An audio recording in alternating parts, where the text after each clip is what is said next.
குலதெய்வ வழிபாடு ஒரு ஜாதகத்தில் நீங்கள் பண்ணீங்க அப்படின்னா அந்த ஜாதகத்தில் எவ்வளவு கிரக தோஷங்கள், வாஸ்து தோஷங்கள், கண் திருஷ்டிகள், நிறைய பில்லி சூன்யங்கள், பயம் இருந்தால் கூட அத்தனையுமே பஞ்சாப் பறந்து போயிடும். ஏன்னா அந்த குல தெய்வம் அப்படிங்கிறது நம்ம வீட்டில் பிறந்து, நம்ம வீட்டில் வளர்ந்து, நம்ம வீட்டிலையே நம்ம கூட இருந்த மூதாதையர்கள் தான்.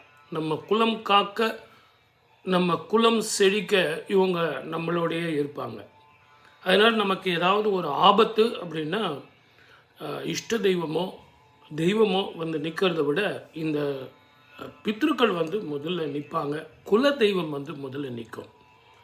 அப்போ நம்ம என்ன பண்ணணும்? நிறைய ஜோதிடர்கள் நாங்கள்லாம் என்ன சொல்கிறோன்னா, அவங்க ஜாதகத்தில் லக்னத்துக்கு 5ஆம் இடம் எப்படி இருக்குது, 9ஆம் இடம் எப்படி இருக்குது, 4ஆம் இடம் எப்படி இருக்குது, அதை விட 12ஆம் இடத்துல உங்களுக்கு எதை வச்சு நீங்கள் வெளியே வரலாம், அந்த பிரச்சனைகளுக்கு தீர்வு காணலாம் அப்படின்னு நம்ம பார்க்கும்போது, குலதெய்வ வழிபாடு சரியாக பண்ணுறீங்களா சார்? நான் வருஷம் போகிறேன் சார். நான் ஜனவரி மாதம் தப்புனாலும் தப்புமே ஒழிய தை பிறந்த உடனே நான் குலதெய்வ வழிபாடு பண்ணிவிடுவேன் சார் அப்படின்னு நிறைய பேர் சரியாக சொல்லுவாங்க. ஆனால் எத்தனை முறை கேட்டாலும் அவங்க ஒரே வார்த்தை தான் சொல்லுவாங்க, நான் வருஷம் போகிறேன் சார், பசங்களை கூப்பிட்டு போகிறேன், நானும் போகிறேன், அப்புறம் என்ன? ஆனால் அதில் உள்ள ஒரு சூட்சுமத்தை நீங்கள் புரிஞ்சிக்கவே மாட்டேன்றீங்க. நீங்கள் போயிட்டு வர்றது பிரச்சனை இல்லை, அங்கே போயிட்டு என்ன பண்ணீங்க? உங்கள் குல தெய்வத்துக்கு நீங்கள் என்ன பண்ணணும்னு ஒன்று இருக்குல்ல. வெறும் 5 ரூபாய் கற்பூரத்தை ஏற்றிட்டு பொண்ணை கொடு, பொருளை கொடு, எங்கள் வீட்டில் சுபம் நடக்கணும், தீயவை அகலணும், கண் திருஷ்டி போகணும், கிரகதோஷம் போகணும்னு வேண்டனா வந்துருமா? உங்கள் மாமியார் உங்களுக்கு என்ன சொல்லி கொடுத்தாங்களோ அதில் அந்த குலதெய்வ வழிபாடு செய்யணும்.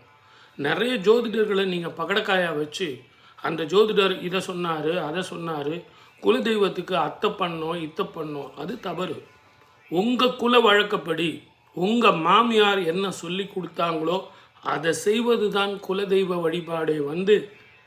அதை தவிர ஒரு குரு சொன்னார், ஒரு ஜோதிடர் சொன்னார் அப்படிங்கிறது பிரயோஜனமே இல்லை. அந்த முழு அதிகாரம் குலதெய்வ வழிபாடு இப்படித்தான் பண்ணணும்னு சொல்கிறதுக்கு அதிகாரம் உள்ள ஒரே ஆள் உங்கள் மாமியார் தான். ஏன்னா அவங்களுக்கு அவங்க மாமியார் சொல்லி கொடுத்துருப்பாங்க, அவங்களுக்கு அவங்க மாமியார் சொல்லி கொடுத்துருப்பாங்க. இப்படி பரம்பரையாக அந்த குலதெய்வ வழிபாடை இப்படித்தான் பண்ணணும், அந்த குலதெய்வத்தை இப்படித்தான் வழிபடணும்னு அது ஆதியில் இருந்து நமக்கு பெரியவங்க சொல்லிக்கிட்டு வராங்க. அது செய்யும்போது நமக்கு எப்படிப்பட்ட பலன்கள் கிடைக்கும் அப்படின்னா, மூதாதையர்கள் சொன்ன வழியில் வெற்றி கிடைக்கும், சுகம் கிடைக்கும், சுபம் கிடைக்கும். ஆகவே குலதெய்வத்தில் உங்கள் மாமியார் சொன்னதை செய்யுங்க, வெற்றி பெறும்.